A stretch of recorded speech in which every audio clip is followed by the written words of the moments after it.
നമ്മളെ രക്ഷിതാക്കളെല്ലാവരും വളരെയധികം ബുദ്ധിമുട്ടുന്ന ഒരു കാര്യമാണ് കുഞ്ഞുങ്ങളുടെ ചില സമയത്തുള്ള വളരെ ശല്യം ചെയ്യുന്ന സ്വഭാവം. വീട്ടിൽ ഗസ്റ്റ് വന്നു, അല്ലെങ്കിൽ ആരും ഇല്ലാത്ത സമയത്ത് തന്നെ വളരെയധികം രക്ഷിതാക്കളെ ബുദ്ധിമുട്ടിക്കുന്ന, അവരെ ഇമോഷണലി ഭയങ്കര പ്രയാസത്തിലാക്കുന്ന സ്വഭാവം കുട്ടികൾ കാണിക്കും. ഒരു ഉദാഹരണത്തിന്, വീട്ടിലേക്ക് ഗസ്റ്റ് വന്ന് അവർക്ക് നമ്മൾ ഫുഡൊക്കെ കൊടുക്കുന്ന സമയത്ത് ചിലപ്പം കുട്ടി ഓടി വന്നിട്ട് ആ പാത്രം എടുത്ത് ഓടുക, അല്ലെങ്കിൽ അവരെ പാത്രത്തിൽ നിന്ന് വാരിക്കഴിക്കുക, അല്ലെങ്കിൽ ആ രീതിയിൽ. ഇനി ഗസ്റ്റൊന്നും ഇല്ലാത്ത സമയത്ത് തന്നെ ഈ രീതിയിലുള്ള സ്വഭാവം വീട്ടിൽ റിപ്പീറ്റ് ചെയ്തുകൊണ്ടിരിക്കുന്നത് കാണാം.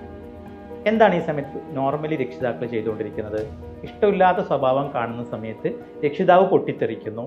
കുട്ടിയെ നന്നാക്കിയെടുക്കാൻ വേണ്ടിയിട്ട് ഒരുപാട് കുട്ടിയെ ഷൗട്ട് ചെയ്യുന്നു, കുട്ടിയെ പണിഷ് ചെയ്യുന്നു, പിന്നെ ഉപദേശിച്ചു കൊണ്ടിരിക്കുന്നു, പിന്നെ പരാതി പറയുന്നു. ഈ കുഞ്ഞ് എപ്പോഴും ഇങ്ങനെ തന്നെയാണ്, എത്ര പറഞ്ഞു റെഡിയാവുന്നില്ല. ഈ ബിഹേവിയർ കുട്ടി ഇങ്ങനെ റിപ്പീറ്റ് ചെയ്തുകൊണ്ടിരിക്കുകയാണ് ചെയ്യുക.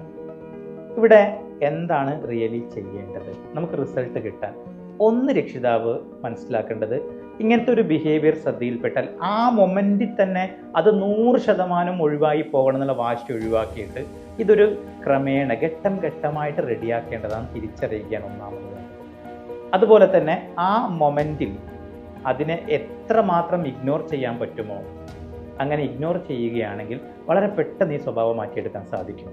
പക്ഷേ നോർമലി രക്ഷിതാക്കൾ എന്ത് ചെയ്യും? ആ സമയത്ത് വൈകാരികമായിട്ട് ആകെ പ്രശ്നത്തിലാവുകയും എന്താണോ ചെയ്യാൻ പറ്റുക അതൊക്കെ ചെയ്യുക.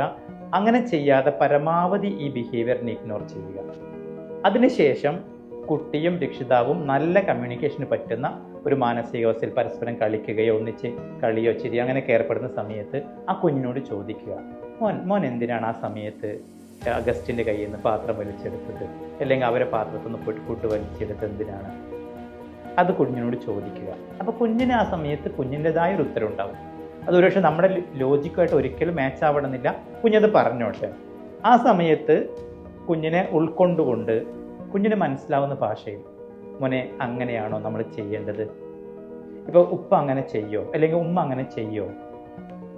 ആ രീതിയിൽ കുഞ്ഞിനോട് എന്ത് ചെയ്യുക? സംസാരിക്കുക.